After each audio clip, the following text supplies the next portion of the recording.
If you fucked up in Web 2, like, yeah, business is like struggling a bit, but not so big. This is super cool. I think like the blockchains are not scalable by default, and people are not worried by that, you know?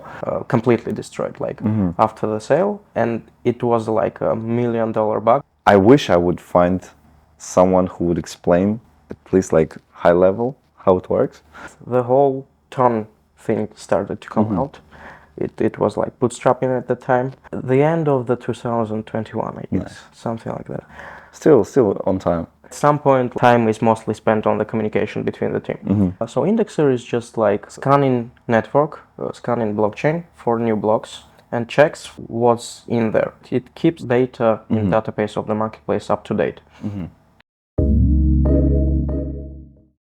What's up, guys? My name is Mark. You probably know me already from the channel, from other interviews. But today with us is Narek Abovyan. Interesting person. Hi guys, my name is Narek Abovyan. I'm the head of TonTech. Yeah, interesting person. Everyone heard of. Not many people met him in person, and I'm one of the lucky ones. And I find it very interesting to talk with you, Narek, today to understand some of the things that are driving Ton projects. I would love to get some of your expertise on the projects where you worked in. So it will be nice that we can share with guys from the level that you've been on, like how things work, you know. So I'm super excited that we kind of have a like chill talk about your background, what you do, what are your plans, your vision, and stuff. So I would say, if I would have to introduce you, I would say Narek Abovyan, ex-CTO of GetGems, and current CTO, current head of TonTech. Yeah. So is that right? Yeah. It's right. Awesome. And first of all, I want to thank you for the interview, and it's been a pleasure to meet you in person. Thanks, man. Yeah. I appreciate it. Like a little pause. I'm gonna cry. Yeah, of course.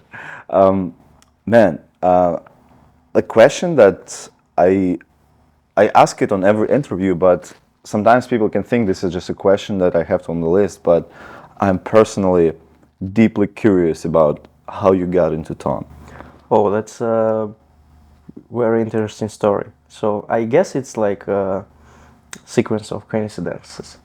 Interesting. Yeah, because it's a good start. Yeah, because before Ton, I worked at Rarible.com. They were building a marketplace. And before Rarible.com, I've been working at a startup called OpenLand. We were building a messenger. Okay. And we were building it with Dan from Ton Wales, with Steve from Ton Wales. And so when I joined Rarible, basically the task was like, we need some solution for messaging. So we need some solution for our sellers and buyers at the marketplace to communicate with each other and like build a team, build the product. You can do all of it if you want. And yeah, so we moved from Rarible to from OpenLand to Rarible with my friend Max, who also worked at OpenLand. And also one more guy, Alexander. He also worked at OpenLand. So and so we built up this product. It was like separate two products actually. Like one is a widget that allowed you to communicate with like people inside the marketplace, and second was like a separate web application which allowed you to send a message by some crypto address. Nice. I mean, you can like so there is a problem in crypto because you can't really get in touch with the owner of the wallet. You just have the address. You can't write him really. You can't like send some money with message, but it's not so good. So in our product, you could like open it, write the address, and get in touch with the people. And like because it was like a crypto startup, crypto company, it was I thought that it would be like nice to know how it works, because I had no expertise in crypto, I had no experience, and so I tried to like research how NFTs work, how collections work, stuff like that. And it was like not so hard to do, because I found that like well, I studied first how smart contracts work, and after that it was clear that like NFT collection is like just a hash map with links to the images, and hash map with like No, wait. addresses. They cost millions. No. Don't say it's just a, Okay. don't say it's just a link. And after that, I was thinking like where is my next job, and the whole Ton thing started to come out. It was like bootstrapping at the time, so Was it like 2020, 21? it was 2000, the end of the 2021, I guess, Nice. something like that. Still on time. Yeah, so Dan called me. He said like there is this thing going on, like mining stuff like that. So he was into it. He was trying to build the mining pool, and I'm like, well, that's interesting. Let's give it a try. So I started learning how Ton works. Was it hard? Well, back in the days when like they released the white papers, when the Ton was Doers under Brothers. yeah, or- yeah, yeah. oh, okay. When the Ton was under the Telegram, and they were launching like challenges for developers. Back in the days, I tried to like study Ton and join the challenges, but it was too hard for me, I guess, for that time. But this time it was really easy. So I like read the white papers, started to like fooling around with smart contracts, and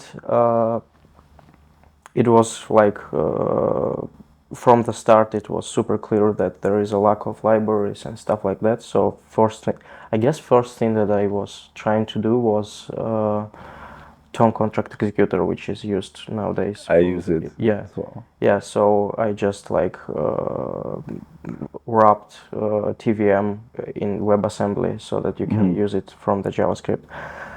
And after that, we had a meeting. So basically, my goal was to build the first, build the standard and build the NFTs for at Ton. Like, you mean like it was your task, or you No, wanted it wasn't my task. I just wanted to build a marketplace. Okay. So Interesting. And then we got in touch with Steve from Ton Wales. We like had several meetings. We talked about NFTs, stuff like that. I remember that I wrote like the first versions of the smart contract for NFTs somewhere around December of the 21st. That's quite early for most of the NFT projects. Wow. Yep, but there was no standard. Yeah, nothing at that's- all. Yep. And after that, my friend Ivan, who is the CEO of GetGems right now, contacted me.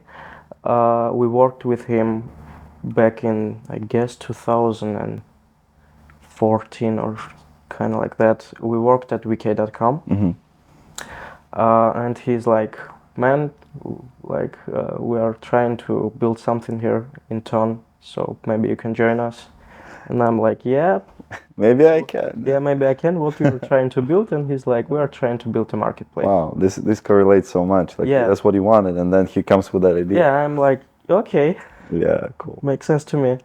And so I joined GetGems. At that time, there was no team. It was just me and Ivan. And we started the research. We started. We actually started working with Ton Foundation on the standard. So some of the ideas from my version of the smart contract moved there. And when the standard was done, I switched to like develop the fundamental like technology behind the GetGems. And at that time we had a team, and we started building the marketplace. Yeah, basically that's it. Nice. It's interesting. I think we're gonna get like deeper into the fundamentals of marketplace. That's super cool. That's one of the things I personally would love to watch video like that to figure this out. The question, like, I'm trying to make an like kind of like chronology of the teams you worked with. So it was OpenLand. That's the, like, say, the earliest I've heard now was OpenLand.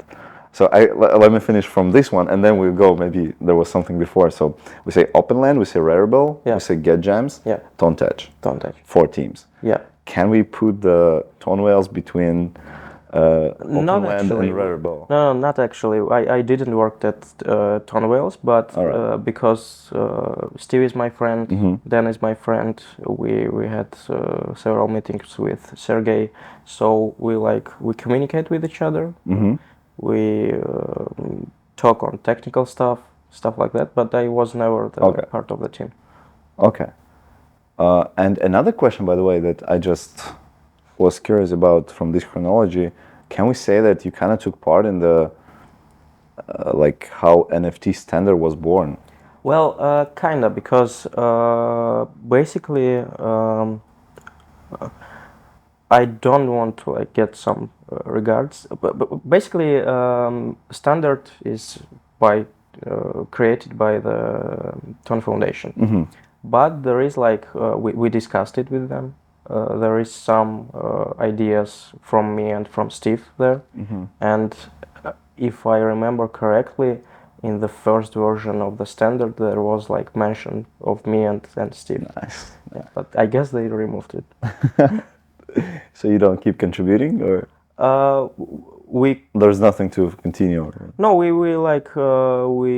keep contributing, but not on the main standard, but on the like we created a new standard for Soulbound NFTs and stuff like that. Oh, did you take part in this one as well? Yeah, it started like I started a grant program for that at GetGems. Back in the days when there was a GetGems channel at the Telegram dev channel, and we found some guy Oleg Baranov who like developed. I've heard his last. Yeah, he developed the standard. We had like several iterations. Nice. We developed it with him, with Oleg Andreev. We consulted with the Ton Foundation, and stuff like that. It's interesting because. My first like in-person event with Ton was the Ton Hackathon in Prague recently, like end of September, beginning of October. And back then, people were just like, few people were mentioning Soulbound NFT standard, like it's probably coming, but no one is sure. And now like the invitation to quite a few events, I just got it as a Soulbound NFT. Also the Hacktoberfest. Yeah. By the way, guys, you might know Narek from the streams that we have. That we had on the Hacktoberfest event. Yeah, if you want to have a look, you just go to the description. I'm going to leave the link for that. Nice. So we started with OpenLand, but I'm 100% sure I never asked this question on this channel, but how old are you? Because we hear so many projects and I don't feel like this was a start. So there is much more good like back then. Well, it depends on what day it is. It's 22 November. That means that in 3 days, I will be 26. 26. Yeah. So we get 2 pieces of important information at the moment. Narek is still 26, and there's a birthday party. I'm still 25. 25. Oh, okay. Narek is still 25, and the birthday party coming in 3 days. So I'm gonna share the photos in the description. So you're invited. Huh? You're invited. Yeah. He just knows that I'm leaving to another country tomorrow. So. Thanks for answering that. Thanks for not covering that. I would say this is quite impressive. 26 years old, 25 years old, turning 26.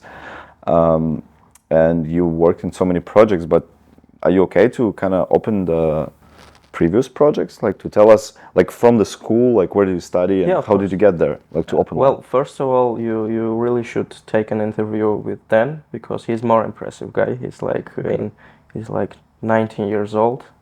This was just driving me crazy. Yeah. I thought it's a joke, to be honest. No. It's not. Okay. That makes me feel like old.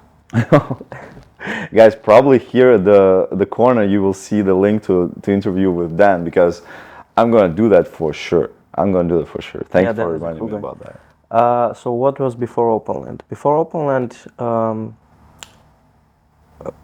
well, actually, so at some point we met with Ivan from GetGems, and they were building a product called BotPult, which was a bot platform for vk.com. So it was like a Chatbots? yeah, chatbots. Okay. So it was a site where you can like go create your bot, start it, use it, and stuff like that. And I worked there for a while, and after that we closed that project and we moved on to. So we created a company called Happy Santa. Wow. Interesting. Yeah, and at Happy Santa we were working on applications for vk.com because vk launched at that time a platform for web applications that you can like install to your groups. And we were building like several applications like stuff that you can show your schedule at the group or like something like that, forms, stuff like that. And I was working there, and I guess when like 2 years passed or something like that after the start of that, VK actually like kind of bought us, so we became a part of the VK itself, and we kept working on the stuff that main developers don't have really time for. So we kept working on other applications. The guys created like some funny little projects like VK Coin and stuff like that. You know that? Probably not. Oh, it was an interesting project with like a clicker application which allowed you to like mine some coins that are worthless. Also, did you ever launch? Yeah. Nice. Some of the people like started to sell it for real money and stuff like that. There were crazy stuff. We created stuff like Pixel Battle at VK, so stuff like that. And after that, I was thinking to like join the core team of VK. They invited me to do the messenger for VK for desktop platforms. Wow. But I never did it. Actually, I refused because like they invited me to St. Petersburg, and I wasn't really ready at that time. Okay. And do you mind sharing where you were born and located? Near Moscow. Near Moscow. Okay. So well, actually, currently I don't live anywhere. Okay. We will get back to that. That is fine. Thanks. And then we got in touch with Steve from Ton Wales, and Steve was like creating a new startup. They actually started with something related to real estate in USA. Interesting. They built a map of real estate. They collected all of the information for real estate in San Francisco and built a map where you can like find real estate, learn the rules, what you can do with that real estate, stuff like that. Can you like build a commercial stuff there? Okay. And they wanted to sell it to the government, I guess, and it never happened. Then they like switched to selling it to like business people, realtors, and then Steve decided to add a chat. And basically, we were chatting. I was consulting him at like some technical stuff about Node.js, I guess. Yeah, because I had an experience with Node.js and Steve didn't, I guess, at the time. And so he asked if I might join them. So I joined, and basically what was the name? Was it OpenLand? Yeah, it was the All right. So I was like, okay, so there's one more kind, but there was OpenLand already. Yeah, okay. That was a moment. Nice. Yeah, so we threw away the map, and we started building only the messenger It was like a messenger for communities, stuff like that. Okay, nice. Interesting. So we kind of got the path from VK, like early VK, to VK, like real one, and then to like Openland, Rarible, GetGems, TonTech. That's cool. Part that interests me quite a lot is the GetGems. So, CTO of GetGems, it's loud. It's like you can't just become a CTO of GetGems from the street. And I would say, so did you join when the project was already like having some MVP and some No, product, or I you joined just joined on the idea level? Yep. Okay, There was so nothing.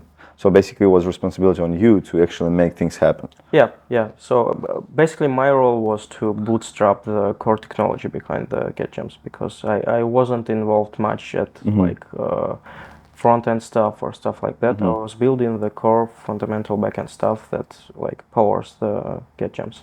Okay, Like interesting. contracts, indexer, stuff like that.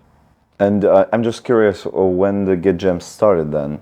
So we've seen it working like spring that year, right? It started, I guess it was February of this year. Of this year. Wow. Yeah.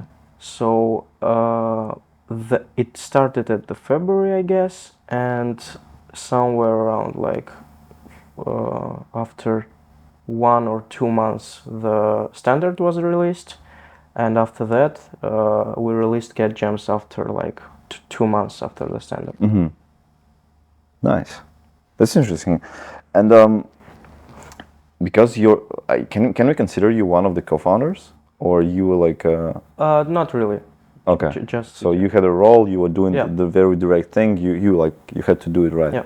Interesting. Apart from being interested in Ton and crypto, I'm quite interested into the like chief technical officer thing. Like I'm talking with quite a few of them, and I'm trying to understand some things that drive them and make them who they are. You know, because CTO, it's a C role. It's like whatever is C role is those guys who are actually bringing company further. It's like Yep. it's like the first part like of the train. So that's the moving part of the train. And I'm curious, how would you describe that part of your career and the experience being a C role? How does it push you? Well, it's an interesting role because it's basically the difference is the responsibility. Because when you are just a developer, if something goes wrong, you can like say that like my CTOs told me to do that. Let's do it after the May holidays, yeah? Yeah. As a CTO, I cannot do that. So basically, yeah, my main difference is the responsibility, and it's very. I mean, it's very important in the crypto because in crypto responsibility is higher actually, I guess, because so if you fucked up in crypto, it's money. I mean, you literally lose money. So main difference is the responsibility. And when we go to crypto, it's like pretty much everything that operates on crypto is somehow funds directly. Maybe if we talk about the Web 2, it's information, some. Well, if you fucked up in Web 2, like business is like struggling a bit, but not so big. But if you like published your private keys from the wallet, you fucked up, man. Yeah. Interesting. You can't go reverse. And do you like at the moment you were CTO? Did you find it useful to maybe kind of like go and be mentored by other CTOs? Did you interact with some other CTOs who could share with you what's the right way to do it? You know, like to keep up with the pressure of the responsibility. Well, kind of yes, because like I have friends. I have Steve from Tom Wells. I have like we talked with Oleg Andreev from TonKeeper. Yeah, so it's so you were in a good team. Yeah, back then. I was surrounded with good people. Yeah, this is super nice, and I think you're one of the best people to ask a question about the NFT exchange structure, because you said that in around February, there was an idea with Ivan Gusev to actually start that thing. And I can remember that I bought my first tons at the beginning of February. Really? Yes. I bought it through Tonkeeper after the interview. Oh, wait. No. The interview of Sergey Yudin was in August, I think. I saw it in August. But in February, I bought it via Tonkeeper. And then because of some things in my life, I stopped for a few months. So I forgot completely about Ton. I had other things to do. And when I got back, I watched the interview with Sergey Yudin. But in February, the first thing I was thinking about was making an NFT exchange.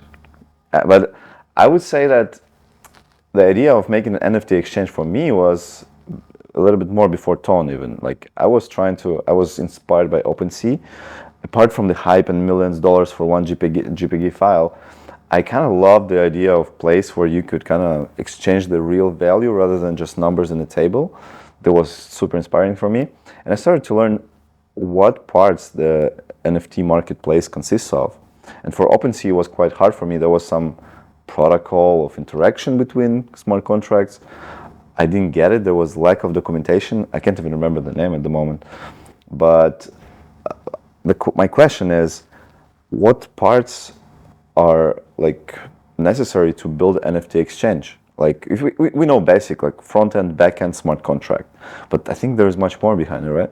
Well, basically, on the front end side, it's like just usual application, SPA. Most of the things are going on the blockchain and on the backend side. So regarding to Ton, it's basically the same thing as in Ethereum world, but we have like some key differences. For example, in Ethereum, NFT collection is just a single smart contract, which is in charge of keeping information about what token is owned by who, and the links to the images and metadata and stuff like that. But in Ton, it's not really working that way. In Ton, every NFT is a separate smart contract. And there is one more for the collection itself. So the collection deploys NFTs.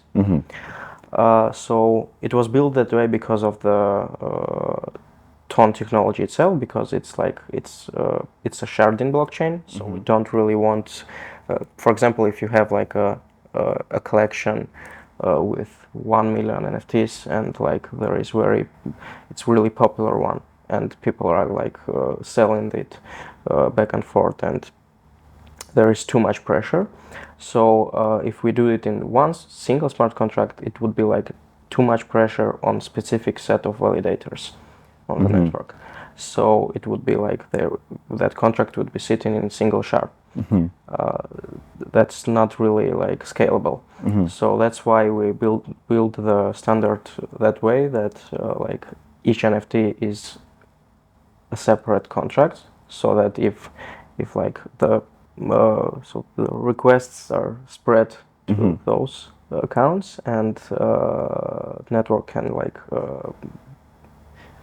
this takes pressure away from the main smart contract. Basically it takes the pressure and spread it across the contracts. I kind of like that. Sorry for interrupting. Yeah. I just wanted to maybe to spin around a little bit about this topic, that in Ton, I hear things like optimization in sake of scaling. Yeah. I would say that's interesting, because in a lot of blockchains, like people don't like the blockchains are not scalable by default, and people are not worried by that, And in Ton, it is scalable by default, and everyone who is around still contributes to make it even more scalable, to build everything that would scale with the scalability of the blockchain, Well, because the Ton is scalable, and because like there is some stuff like smart contracts are really asynchronous and stuff like that, this leads you to like change your mind a little bit when you're working as a developer. So you should do that. You can't really you can't really write contracts in Ethereum style there, because it doesn't work. So you think it's who has the benefits, like those who come from Ethereum or those who come from Web 2? I guess it doesn't really matter. What matters is that are you good developer? At what you do, yeah. Yeah, and do you have like some fundamental computer science skills? I can't say that. Well, if you're familiar how blockchains work, that really helps, of course. But you should really, if you're like joining Ton from Ethereum world, you should really like change your mind a little bit. By the way, I will probably just leave a link to one of the articles that helped me to understand the difference between Ton and Ethereum, and it's an article of Tal Cole. Yeah, Tal did a great job actually. This is amazing article. I'm gonna leave it there in the description, and you should definitely read it. Yeah. So basically, if you would have to draw a structure of NFT marketplace, because we don't have whiteboard here, unfortunately, but it is super interesting for me, and I hope that some of the guys who are going to be founders of next NFT marketplaces in Ton, I'm trying to understand this particular structure. So we have front end, nothing special there. Yeah. We have back end. There is a little bit of a special thing, and I mean, I don't want to guess. I just want to give it to you, but I will kind of set up the map of what I would like to know. So basically, we have front end, we have back end, we have smart contracts of the exchange, and then we have smart contracts of the NFTs, and then we have smart contracts of those who come and purchase NFTs and stuff. Well, so how the logic works, you know? Well, basically, you have the like smart contract of the collection, which deploys the smart contract of the NFTs itself. And when you, let's say, you're trying to like sell your NFT. Well, first of all, marketplace backend should know about the existence of that NFT. So that's why we have like indexer. Nowadays, you can use stuff like Ton API for that, but there was no Ton API back in the days. So we built an indexer, which is doing what? Which is, so indexer is just like scanning network, scanning blockchain for new blocks and checks what's in there. So like if it's a deployment of a new contract, it checks if it's an NFT or if it's a collection. So if it's a collection, it then indexes all of the NFTs inside that collection. If it's an NFT, maybe like the owner changed or stuff like that. So it keeps data in database of the marketplace up to date. So let's say you are selling your NFT. So we, at marketplace, we have the information. We know that it's yours. We know at which collection is that. So you open the site. You like front end deals with connecting the wallet, stuff like that. So you connect the wallet, and then you like click the sell button. You set the price. After that, we are doing what? The backend is going to the collection. It first of all, it checks the royalty parameters of the collection. Actually, royalty stuff is going basically off chain.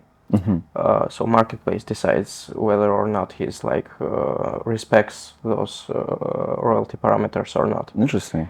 So we fetch the royalty parameters. We build up a new smart contract, which is responsible to do only one thing. It's responsible for selling your NFT. So we build this smart contract. We hard code in that contract the royalties. So royalties to the creator of collection, royalties to the marketplace for the sale, and so contract decides like which amount of money goes to where. Like some part of it goes to you, some part of it goes to the marketplace, and some part of it goes as a royalties to the creator of the collection. And this contract then, like the init message for that contract is sent back to the front end. And we show that to the user, and user like signs the transaction in the wallet and deploys that contract. Okay. And after that, he should he should transfer the NFT to that contract. So now the owner of the NFT is not you, it's the smart contract of the sale of that NFT. Okay. Completely. So basically, yeah, it's owned. Yeah. There's you can cancel it, and NFT goes back to you. Okay. Also, marketplace can cancel it. Okay. If something goes wrong, but nothing else you can do, because the contract is like, it's pretty stupid thing that just sells. And after that, like the indexer founds that contract, and now he knows that it's a sale contract. Now he knows that it's a sale contract for your NFT, and now we can like store in our database that this NFT currently is on sale. It was, it's still yours, but like not directly. Okay. We know the price and stuff like that. Behind the scenes, actually, we don't really deploy sales contract on behalf of the user. We actually do it with a proxy contract. It's a contract of the marketplace. So basically, the thing is that when GetGems was starting, we were planning to show only sales from that were like only sales that were created at the GetGems. So if you're trying to like sell your NFT on other marketplace, we plan to not show that. But actually, currently we are showing all of this. But because of those product requirements, we build up a smart contract, which is a proxy that deploys the sales contract. And the thing is that you can't really go there and say like deploy this. You should like prove with the sign, which you can obtain only by the backend. So this makes us sure that only sales approved by our backend, which respects like royalty and stuff like that, are going to the network. And this makes us easy to check that if this sales contract was deployed by our proxy contract, that it was made by GetGems. So yeah, and after that, like indexer found that stuff and shows at the site that you can buy it. And after that, like say me, I come across, found your NFTs, click buy, and we like front end goes to the backend. Backend like constructs a message to that contract that basically says like I want to buy this. We send it back to the front end. Front end sends that to the wallet, and you're signing the transaction. I'm signing the transaction. Then it goes to the sales contract. Sales contract just do a transfer of that NFT to me, and like sends revenue to you, sends royalty to the collection owner, and sends a little bit royalty to the GetGems. Wow. I think, if I understand it right, it's not a standard to do it that way. It was a result of like consequent decisions that you are making with your team that you're gonna make. Proxy contract and other things. Well, standard actually covers only the NFT and part, collection stuff. Okay.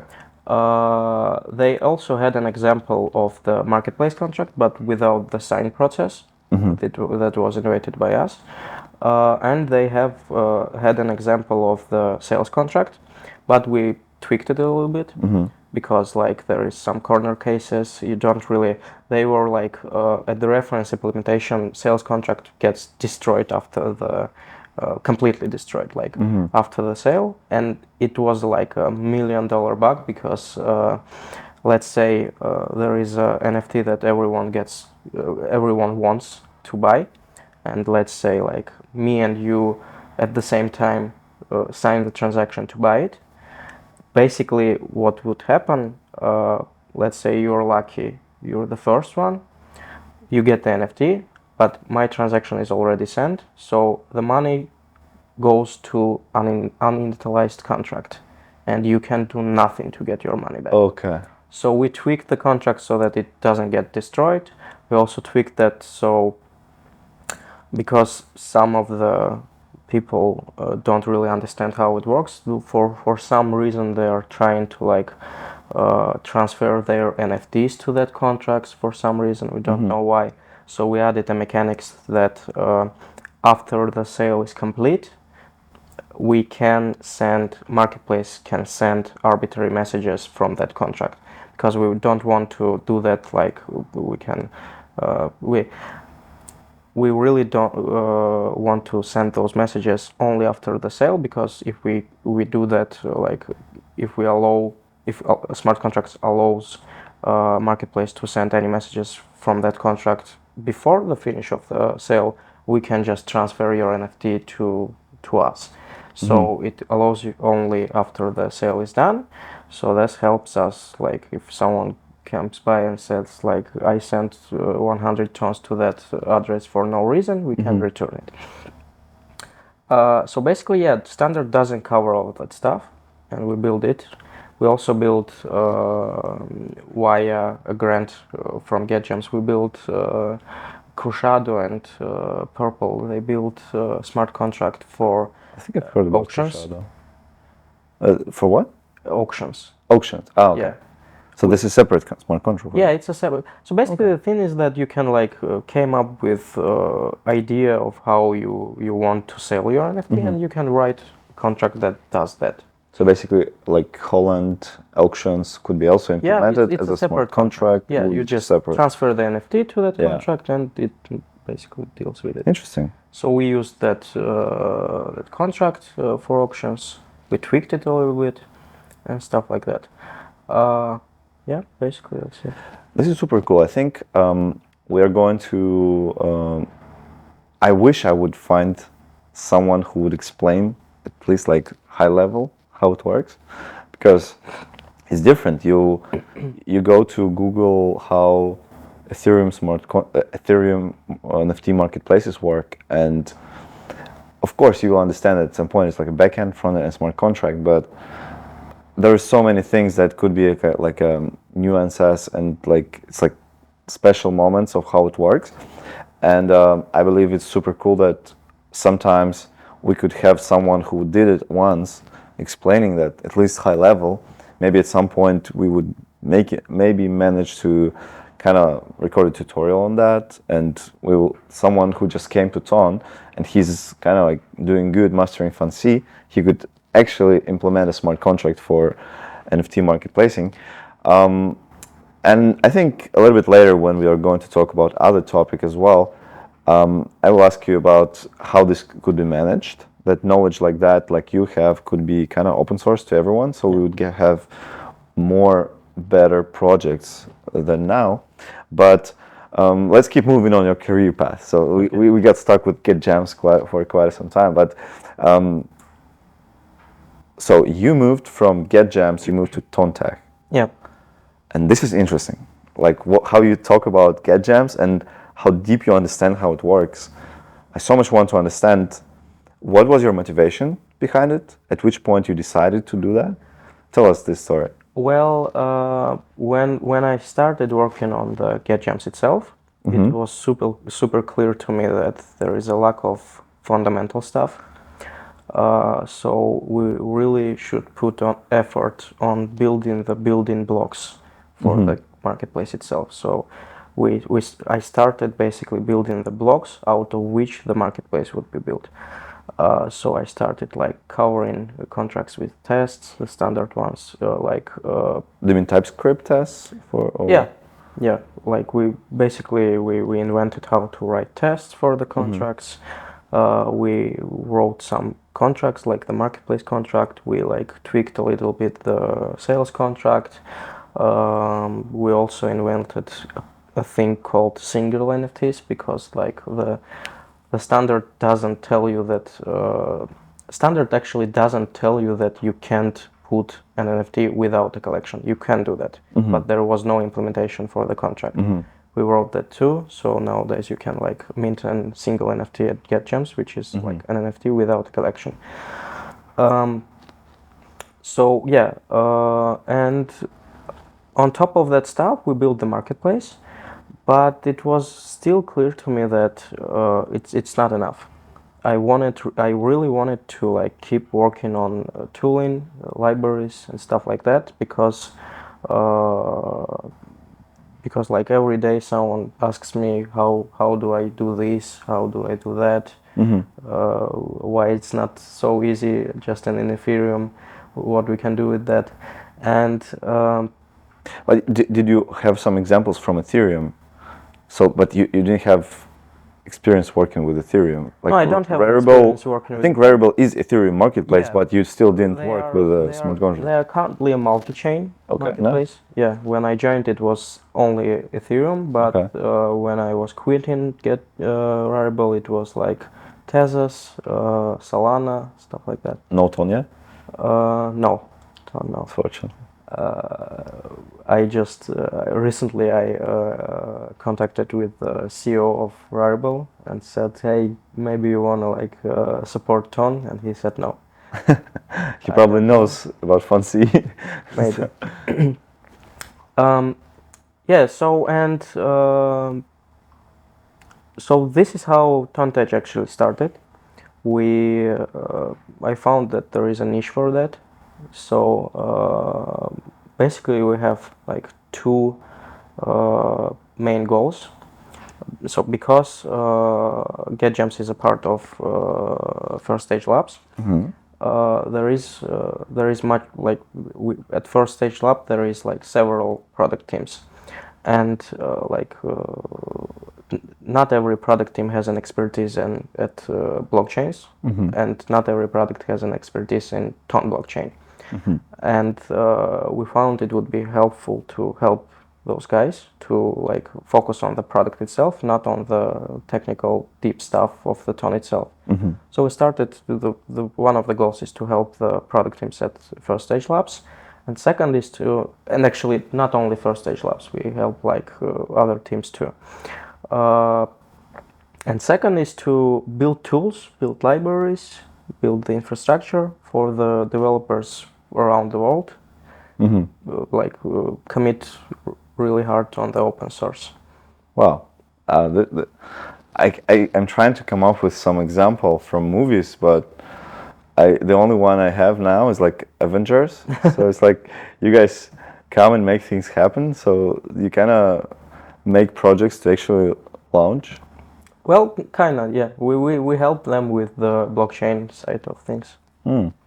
And can we do like a Blitz or something? So I will tell you the name of the project, and you will say like yes or no. Yeah, okay. I mean, you can go like yes or no, or you can go like yes, and then just say what you did for them. Okay. Okay. So Tonkeeper. Yeah, we help them with when they were building the Ton API. We helped them with TVM emulator, which helped them to like index all the network and call the methods on the contracts. Also, we recently had a talk with Oleg Andreev, and we were talking about what should be added to Wallet v5 standard, and we have some great ideas on that. Awesome.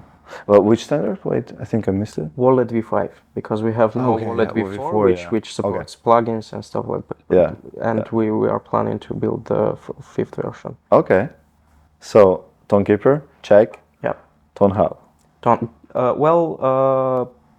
Kinda, because like we worked on some technologies together with Steve and with Dan. Well, for example, the Ton API v4, which is run by Ton Whale's team.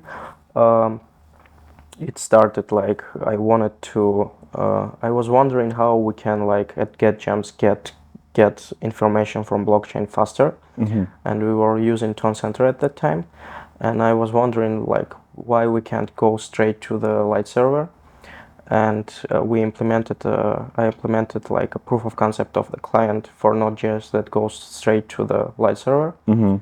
And Steve took that and built it, like finished the client and built it the Ton API v4 on top of that. Nice. So I would say TonHub, check. Yeah.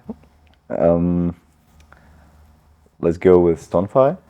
So we go with old projects and new projects. Let's keep the hierarchy. GetGems. Yes. Of course. We still help GetGems at like we have some tech themes that we are talking also. So we still consulting GetGems because GetGems is a part of my hub. So we are still consulting. This is sweet. GetGems. Yeah. The logo here. Let's say so StonFi. Yeah, we help them with their. We made up an audit of their smart contract. Nice. And any other DEXs? I guess no, I don't remember actually. Okay. Maybe Ton Play, Ton Starter? Yep, we Both?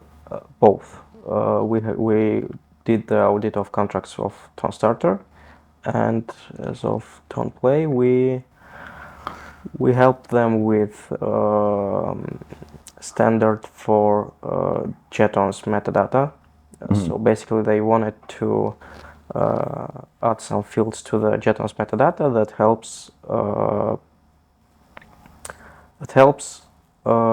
to specify how you should show that Jetons. So basically, now you can write at the metadata that you want this Jeton to be shown as an NFT, like the ERC 1150, I guess, in Ethereum world. Okay. Also, we help them with, so basically, you can show Jeton as an NFT, but you want to really do a collection of Jetons, so that you can say that this Jeton and this Jeton and this Jeton is a part of a collection. Okay. And we help them with that too. Wait, I'm just a little bit confused. So we were talking before that in the beginning, there was no single NFTs. There was just collections, right? It's not about the So NFTs. it's about Jetons. It's about Jetons to how you should show them to the user. Okay. Jetons are like fungible tokens? Yeah, because in Ethereum world there is a thing called semi-fungible tokens. Okay. The idea is that, let's say you have like a coin, it's like semi-fungible because it's unique, but you have like 100 copies of that.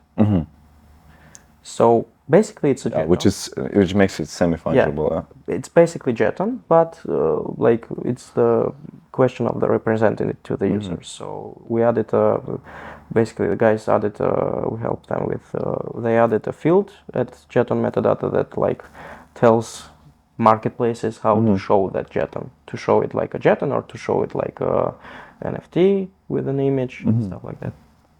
So basically StoneFi was a moment when we got semi-fungible tokens, right?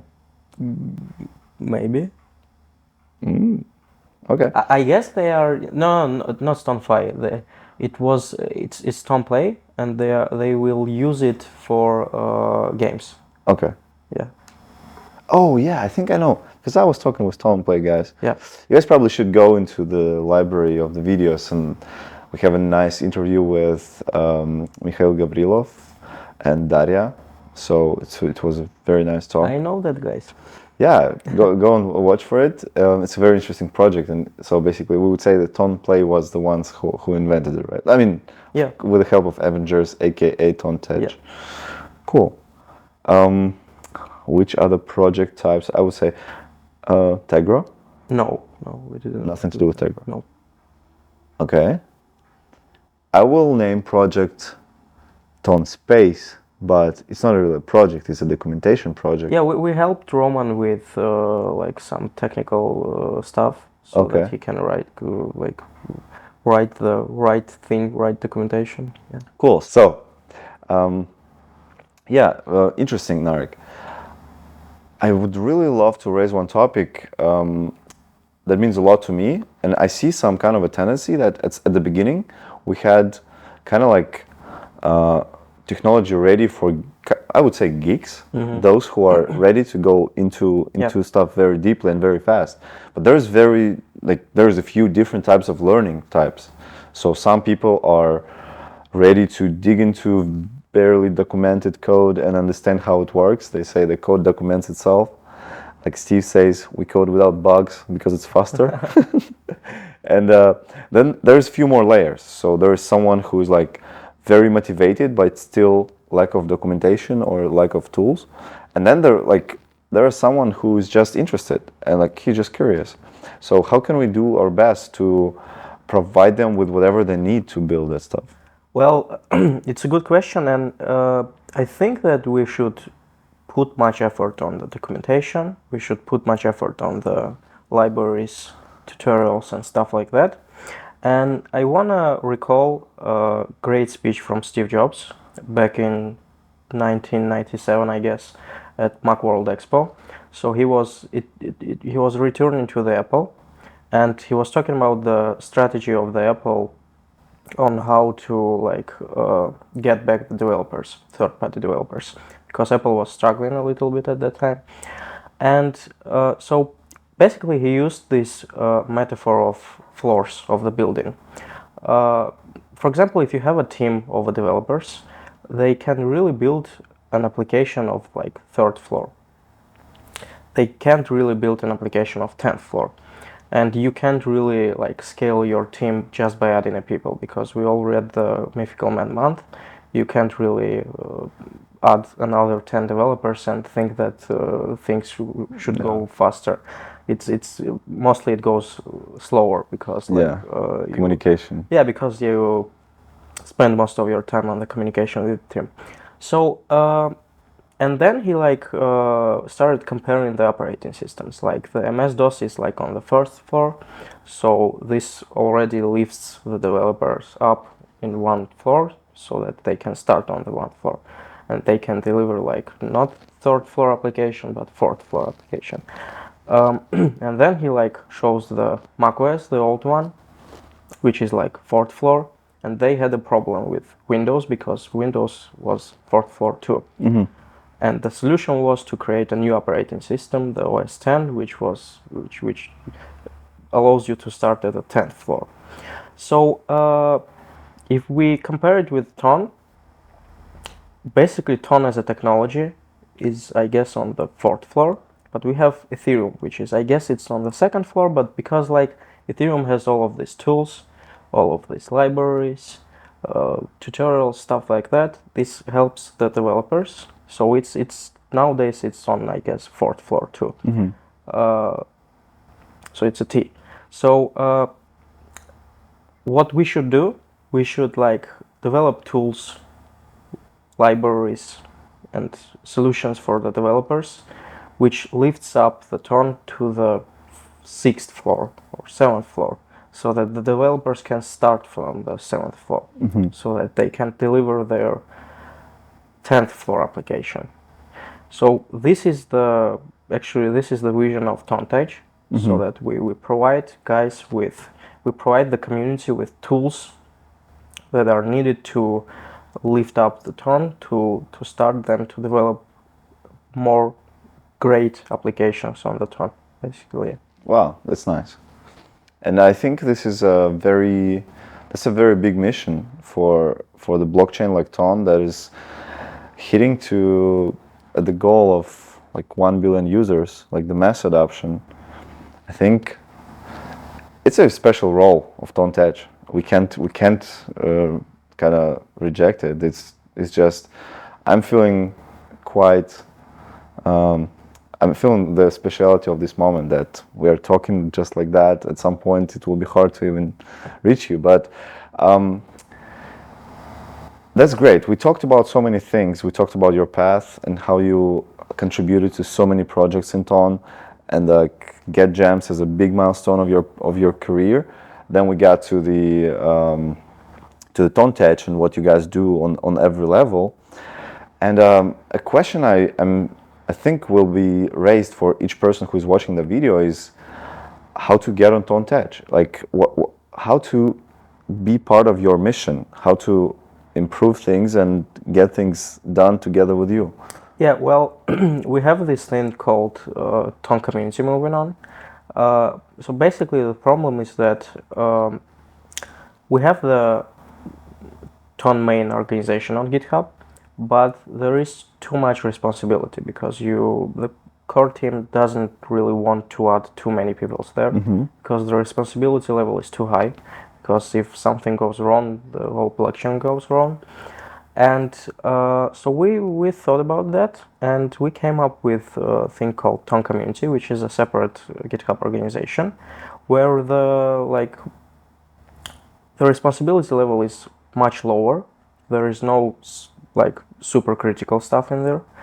And so with help of Tolkol, with help of Ton Foundation, with help of Steve from Ton Wales, we came up with this organization, and we started moving stuff into that.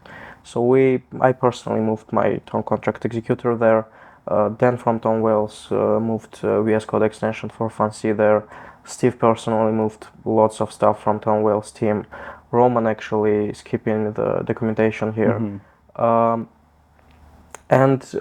So basically the idea is that we are trying to build a developers community so that they can work together. So it's open. We can like fool around at as many people as we want. The risks are very low actually. So if anyone wants to join us, you can like either transfer your own projects to Ton community, or like do a pull request, or find an issue, or close an issue, or stuff like that. So yeah, and interesting. What's the level of the skills to enter? Well, it varies because, like as I mentioned, Roman moved the TonSpace documentations there. So even guys who like find a typo in there can help. So if someone has like an experience at low level stuff, he can find himself fixing like bugs in the Ton library. If someone has an expertise at writing documentations, he can help Roman. If someone has like experience writing extensions for VS Code, he can help Dan with his thing. So everyone is welcome. This is super nice. Nice. All right, so I think that's a good point to kind of conclude our awesome talk with you. And I really appreciate your time. I appreciate your efforts, both for Ton community and for our channel, to telling this all to us, so our viewers could have a chance to know that stuff. So I think there's going to be a lot of big steps for Ton and for both you and me. And I hope to see you soon after a few like epochal steps of Ton for another interview. I hope so. Thank you very much for your time. Thank you for inviting. Thanks.